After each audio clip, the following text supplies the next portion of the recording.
Hi everyone, this is your host Latifa Swailah. Welcome to Qudwa's podcast powered by the CFA Society Bahrain. At Qudwa, we believe in the philosophy of paying it forward. This is why we are recreating our conversations that we have with people we look up to. We would like to take this time to thank Ahli United Bank in continuously supporting us in our initiatives. Today we are joined with Hisham Abu Alfateh, who is the head of corporate communications at National Bank of Bahrain, with a mandate to rebrand the 62-year-old bank and position it in the media as the leading financial institution regionally. Hisham's financial experience ranges from credit underwriting, investment banking, venture capital, and private equity. Most of that experience came from Venture Capital Bank, where he worked as a head of corporate communications and investment placement manager.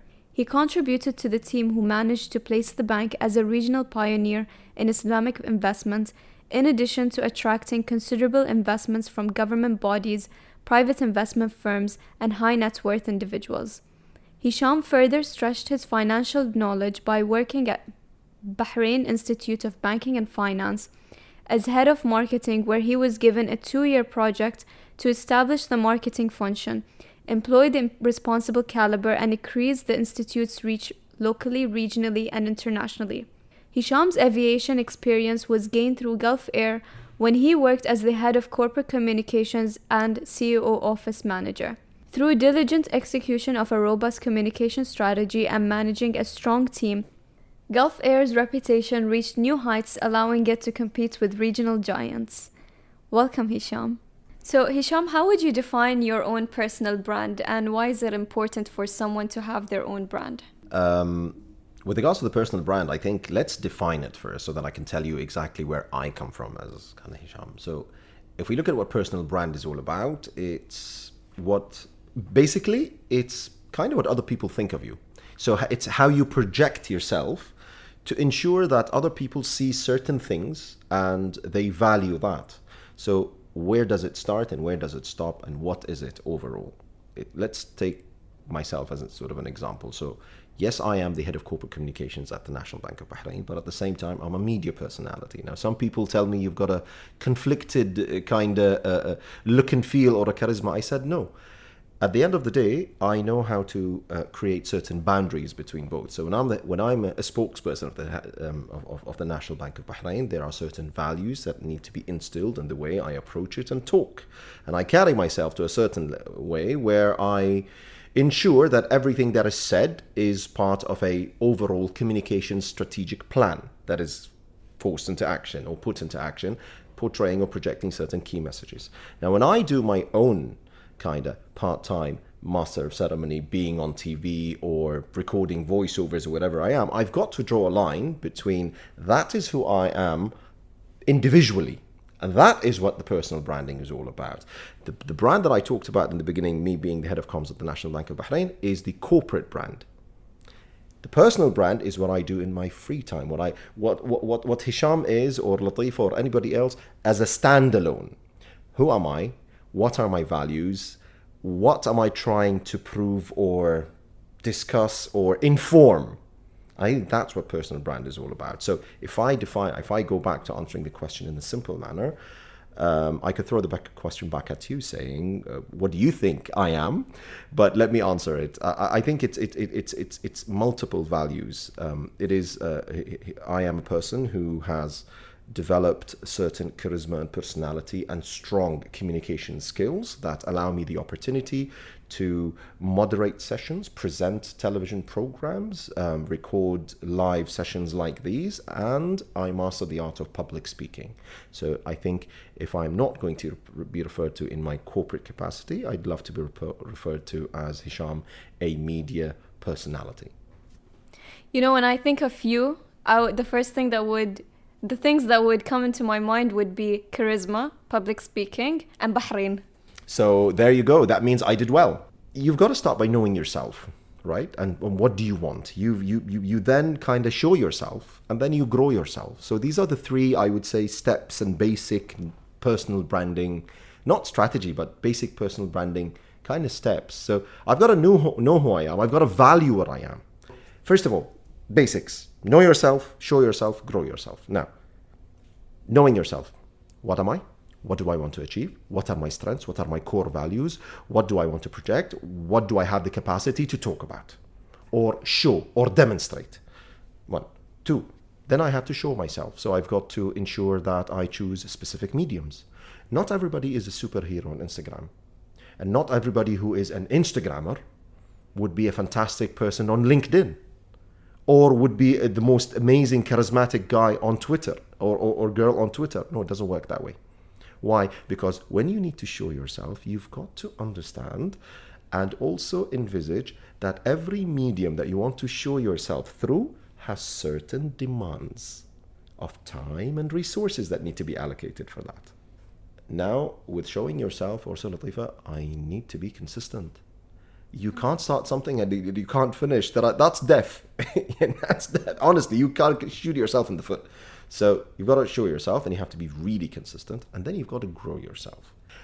If I want to monetize that, if I'm doing it so that I can become a person who is really influential, a public speaker who's really gains a great deal of knowledge for people to actually call me in to speak and talk and lecture and, which means I need to add value, probably then I will think of monetizing that. Once you show yourself and you are consistent and you know that your platform, your personal brand has grown, here is where you need to educate and re-educate and further educate yourself about so many different things for you to stay alive. You can't say, well, I've got my master's degree and I've got my CFA certification, I've got everything, and you know what, I'm doing so well and I'm actually I've got a really good life. The question is till when? Somebody else is going to come and sweep the floor from under you. Is that what you really want? So the growth. That's very important. For some people who may not have heard about personal branding, I mean, you've already shown me some of the benefits that can give you towards creating your own personal brand. But for someone who would still be skeptical about personal branding, what would be more benefits towards creating your own brand? You see, if you and I apply for, I'll give you in the terminology that, or I'll explain it in the simplest way that many people do understand. Okay, you and I apply for a job. You and I have the same qualification, have graduated from the same business school, have the same certification, have the same grade, and we apply. And it happens a lot. Okay? So we're sitting in front of the HR team right now and they're interviewing us. If I have, let's say you have a higher sort of graduate rate than I have in terms of your GPA or whatever. A higher, not substantially higher, but higher. But I possess something that you don't. I'm very strong in terms of the way I project myself, I talk about myself, and I describe myself. And it shows from hello. Who do you think they would employ? Definitely you. Why? Because that's the brand. Because they looked at the package. What did I say in the beginning of this podcast? I said, a personal brand is what people look at you in. And then I asked you the question and you told me that I see certain traits in you. That's the package. That's a personal brand. Well said, well explained. Let's pay attention to the soft skills. Let's pay attention to leadership and management and charisma and character and personality. All these things, the different types of personalities, the different types of attitudes. How do you deal with moody people? How do you overcome It's simple tasks in today's world. If you don't have them, you'll die. If you don't know how to multitask, you're dead. If you don't know how to manage your time, there's no way that you can operate in today's world. As much as mobile gives you accessibility to almost everything that you need, it also creates the maximum distraction. So everybody needs a brand. Everybody has a personality of his own. And the word personal branding, because it comes from personality, so personal branding. So now, can someone be born with it? Of course there are things that you're born and you're a moody person. Could you help it? No. But could you control it? Yes. I never had a character. I never had a charisma. I have a very shy personality. Are there ways for me to overcome it and control it and probably change? Yes. And I did it. I, Hisham, did it to quite a lot of people. Not because I trained them, because they trained on the job with me, and I've changed them. And for me, that is the most beautiful self-achieving story I could ever tell. I've seen certain people gone from completely shy, can't even look you in the eyes, into today in meetings, standing up and saying, no, but we need to do it this way, we need to do it that way. And for me, that's wow. I don't care about the knowledge that he has or she has as much as that confidence that comes across. But I think it starts with us, first of all, evaluating ourselves. It starts with us looking at ourselves and saying, okay, what do I have? What do I don't have? How do I improve myself? What am I lacking? So when someone's trying to build their own personal brand, but they haven't yet taken the first step, so what would your advice be as a starting point for them? Cool. Everybody in today's world needs to develop some sort of a charisma or a personality. You need it. You need it because the competition is high. The competition for jobs is high. The competition for entrepreneurship is high.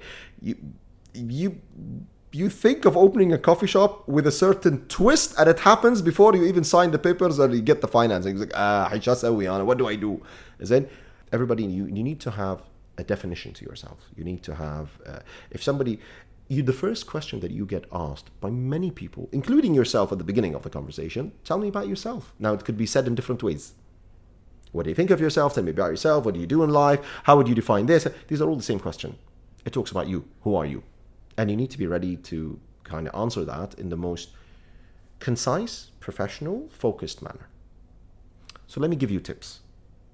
How about I do that?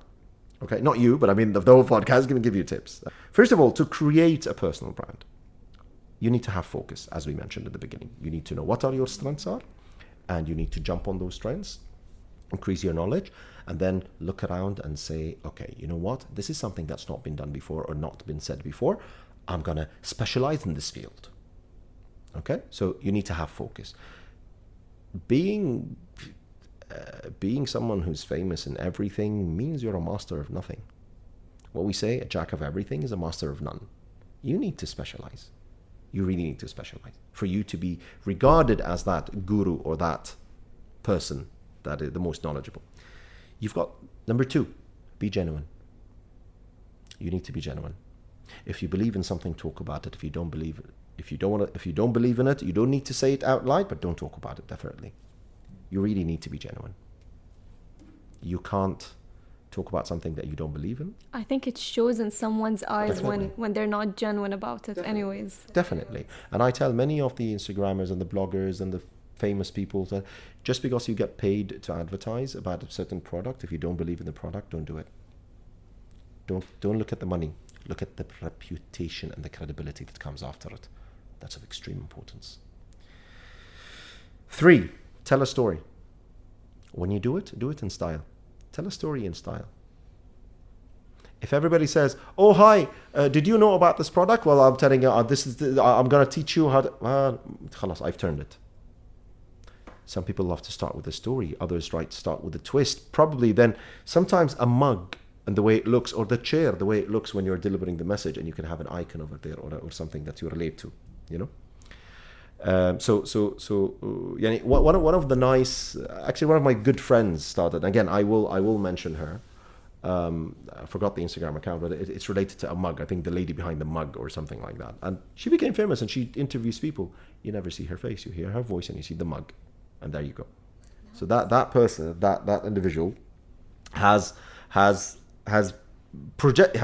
kind of positioned herself in such a way where she didn't even need to show her face, but she was there and she became famous and she carved. But it was something that was missing. Now, is it still working? Is it not? That's for her to decide and for us to kind of evaluate. So tell a story and tell it in style. Create a twist. Let people get attached to either the tone, the way you describe it, or the ornaments that are kind of surrounding you. 4, be consistent. If you run a daily post, a daily blog, then it's a daily thing. If you want to, don't come and tell me, Wallah, Hisham, today I am going to talk about economics. And then next week I was like, Wallah, no, I had a change of heart. I'm not talking about economics, and I think sports is better. Ta habibi. We said in the beginning, have focus. بعد ما في focus, ما في followers, ما في image, ما في mastering of a certain trait or a strength. 5 is probably maybe a bit strange, but it's kind of be ready to fail. And I don't mean it in that way, but I mean it in a way where you need to accept criticism. So maybe we change that to accepting criticism on all fronts. Failing doesn't mean you close down whatever you've opened, or you go and, commit suicide because now you're entering depression. No. But constructive criticism is quite important for you to absorb and comprehend. Very, very, very, very, very, very important. And again, not every advice is worth listening to, but advice coming from people who matter to you, honest feedback coming from people who matter to you, even if it's said in sometimes with bluntness and not sugar-coated, I think you've got to be ready to take that, because it defines you. And those people care about you. If they don't care about you, they wouldn't talk. Then I think one of the main objectives of someone creating that personal brand, which is make an impression. Making an impression is two ways. Making a bad impression, making a positive one. We want the positive. Then I always tell people, look, live your brand. Live your brand. Whatever you are advising, whatever you're coaching, whatever you're saying, whatever you are practicing, live it. It's like these famous, celebrities who sign contracts with soft drinks. Do you think he could drink the other soft drink? No, because if he does, he loses credibility for everybody, right? Then, when I flipped the question to you in the beginning, and I asked you about myself, you told my story. You told me that I see this trait and that trait and that trait. That means I was successful. And this is the point. Let other people tell your story. Do all the above steps so well, you will kind of force people to tell your story. Why? Because you are genuine in every word that you've said. You've lived up to everything that you've said. You've acted upon it. You have demonstrated all that. You have positively influenced people.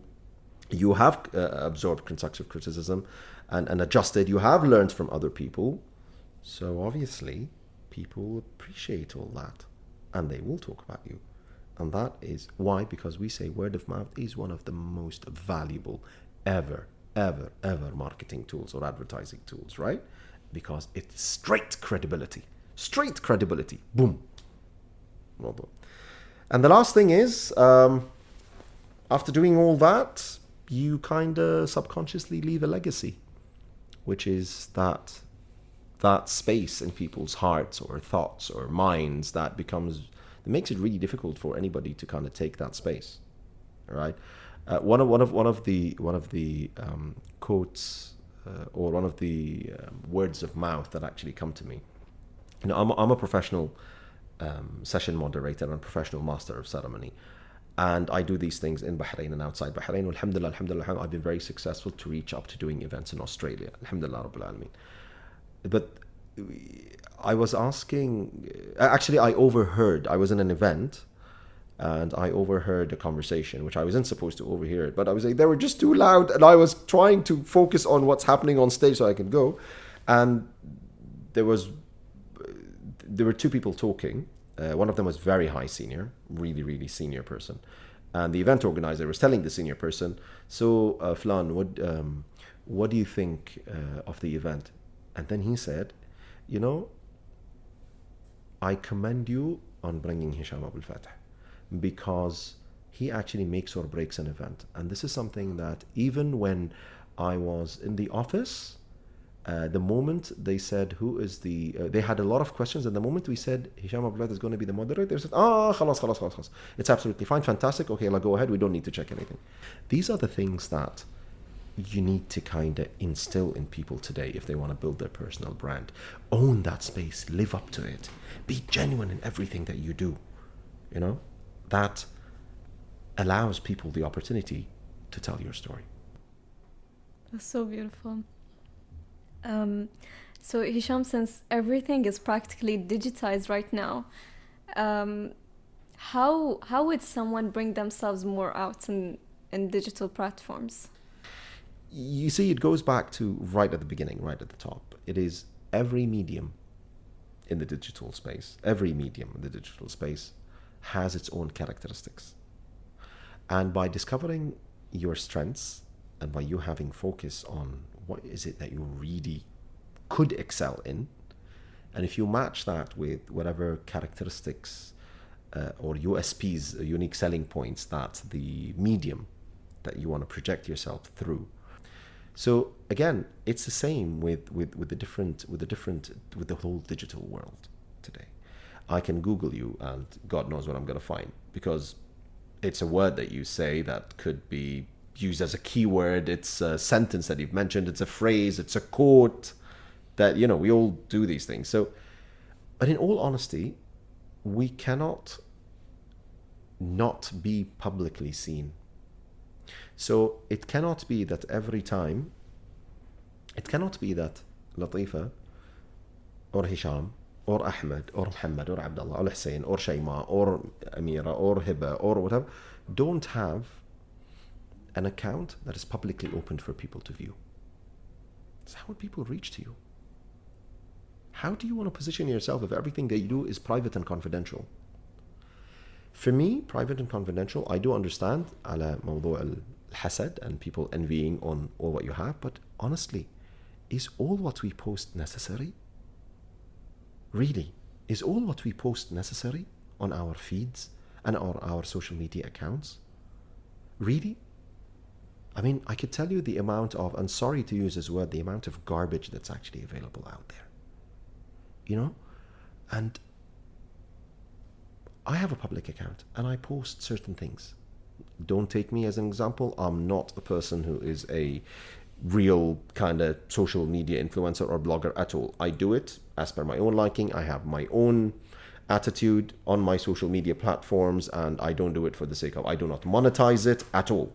So for me, I do it because of the fun, but my account is public. But people do reach out to me because my account is public. You know what I mean? So, but imagine if everything that I've done was closed.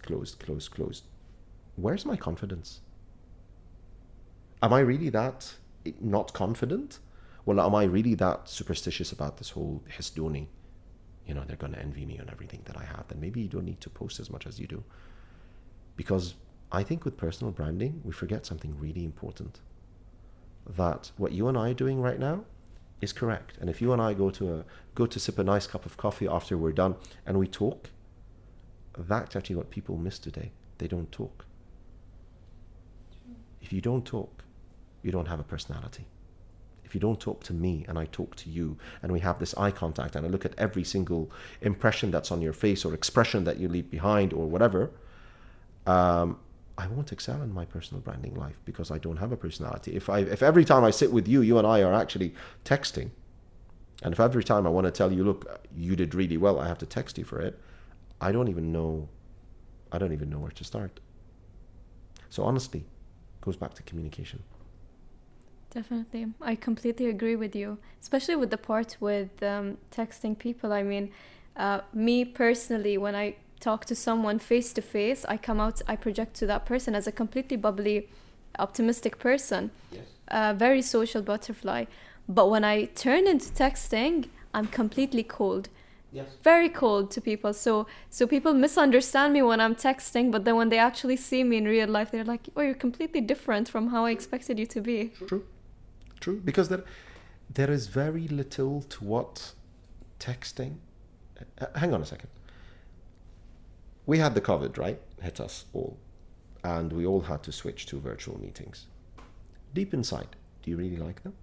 Not really, but you gotta do what you gotta do. You've got to do what you've got to do, right? So work has to move. If you have an opportunity to meet face-to-face or virtually, what would you like? 100% face-to-face. That's my point. That's personal branding. You're courageous, you're confident. And why? Because you know you can influence or be influenced face-to-face much more than, hang on, there is echo, can you close it please? True. Bringing back to the topic of the pandemic. Now, I understand that so many people changed throughout the pandemic, me being myself one of them. So in a good way or a bad way? No, in a very good way. Very good way, alhamdulillah. And so it's more common for people to reinvent their image. It's now, and it's a very popular topic nowadays.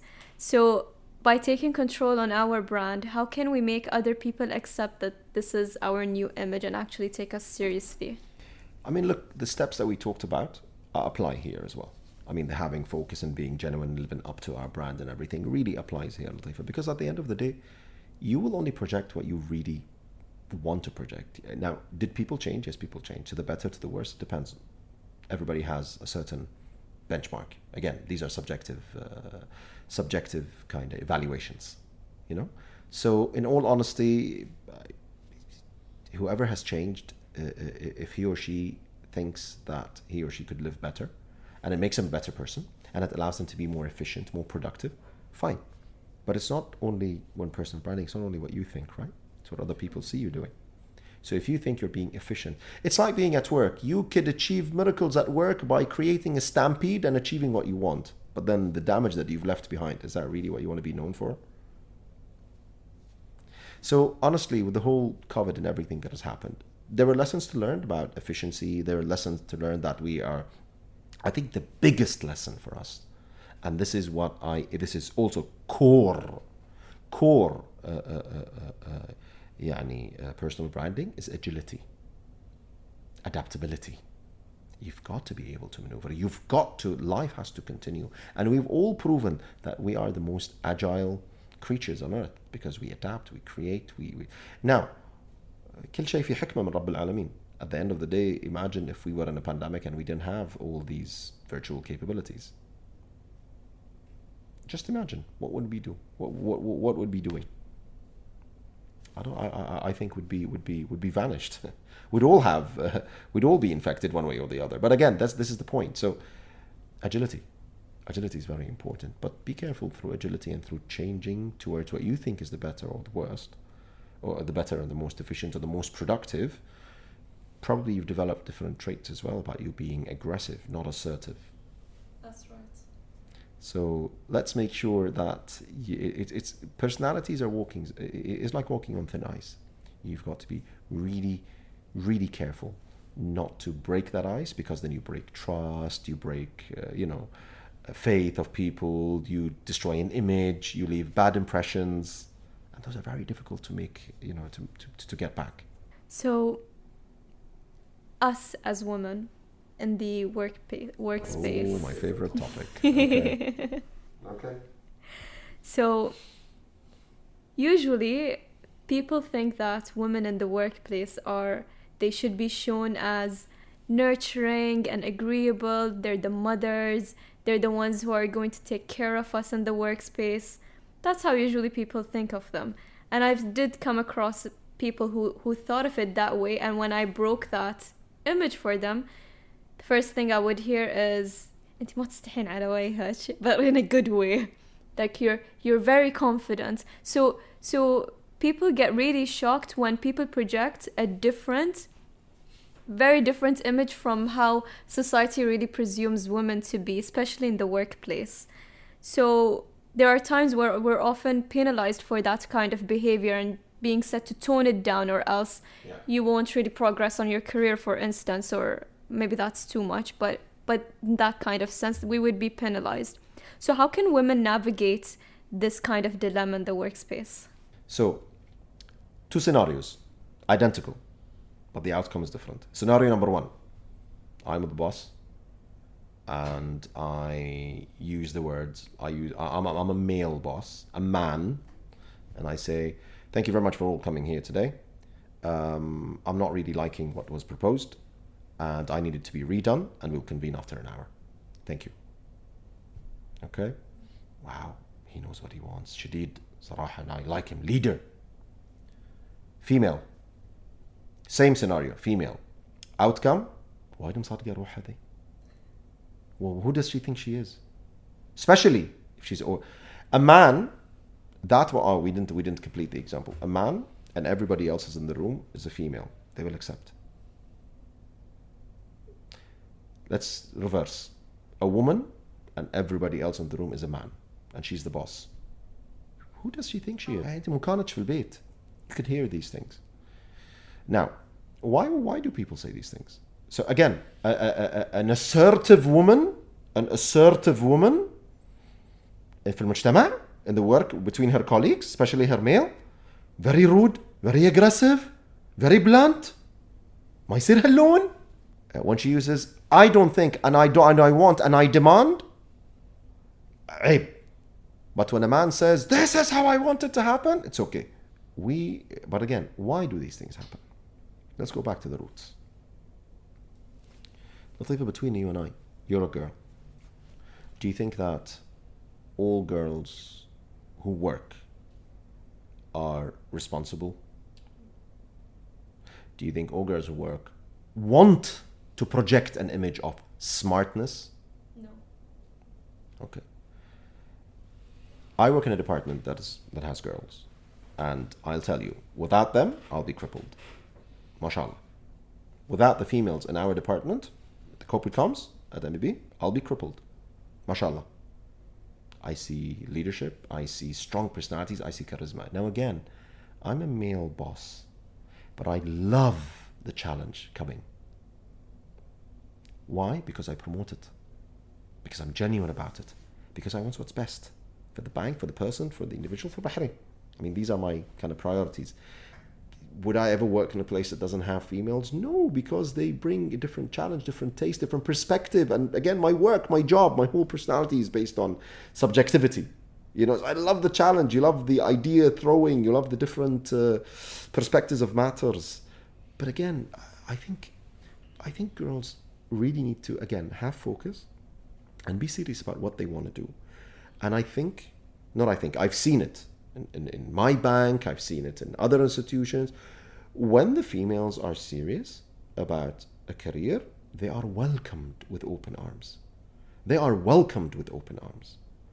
And sometimes because everybody wants to brag about that they've got a female leader at work, all right?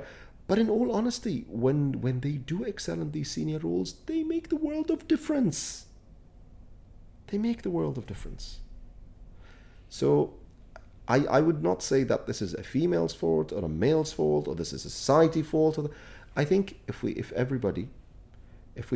female treats herself exactly like, and without having this instilled at the back of her mind that this is usually what's going to happen, and I will not be given the same salary as he will be given, and of course because he's a male they will employ him and not employ me because maybe then I will get married and get pregnant and I will disappear and I have this and I have that. Fine, but our national corporations and our big private institutions, Bahrain, and our government institutions, alhamdulillah, do not think this way. Thank you so much, Hisham, for giving us your time. That was such an interesting topic. Thank you very much. I'm very happy that I was part of this, and I hope that I threw a bit of challenging notes here and there, because I think this is what the session was all about, to ensure that, I mean, in today's world, I wish that 1 + 1 = 2. It's not that anymore. So there is a great room for, 1 + 1 = 2.5, 1.8, 2.6, 1.3. And again, it's how you color it and how you instill it and how you make a difference in your life. And I think the whole personal branding, probably I would conclude the session by saying, if I want to define personal branding, I would say it is a whole process where you actually, at the end of it, leave a legacy. Completely agree with you. And one of the things that I've been working on during the pandemic was projecting my own personal brand and creating my own personal brand. So this was definitely useful to me here. Alhamdulillah. Thank you very much, and thank you for the opportunity. And I hope this was as beneficial to the others as it was to you. Thank you. Allah Afik. Thank you. Thank you guys so much for tuning into this episode. If you like this episode, please don't forget to subscribe so that you don't miss out on any episodes.